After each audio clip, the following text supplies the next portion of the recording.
सहर बुलुचंती जंगली पशु भୟରେ अंचलवासी गछरे चढ़ी महु खाउचंती घरे पशि धान। ढेंकानाल जिला भुवन सहर मध्य संध्या आरंभ होछि जंगली हाथी एवं भालुंकर आतंक। सहर मध्य थिबा डाकबंगला परिसर मध्य पशि एक गछ उपर चढ़ी भालू महु खाउथिबार भिडियो उत्तोलन करिसेंती स्थानीय बासिंदा।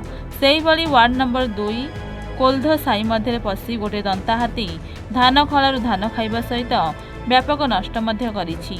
विगत किछि दिनरु बजार मध्य जंगल जंतुक विचरण को नहीं स्थानीय अंचल बेसी भयभीत अवस्था थिबा सहित भुवन वन विभाग निष्क्रियता उपरे प्रश्न करिसेंती।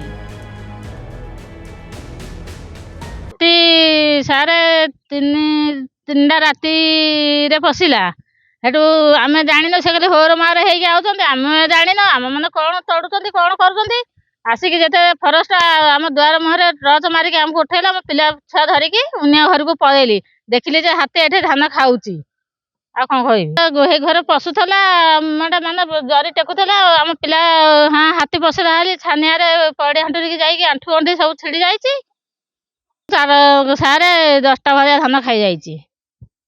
आज्ञा आपण विश्वास करेनि माने भुवन सहर मध्य हूँ डाकबंगला डाकबंगला भितर बसुची भालू रात्रि गोटे भितर भालू गछ आसिला गछ पर चढ़ला मो खाइला।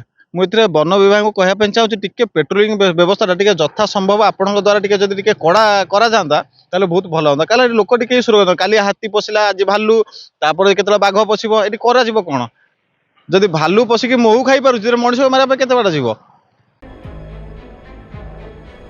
भुवनरु क्षीरचंद्र नायक रिपोर्ट एन ओडिशा।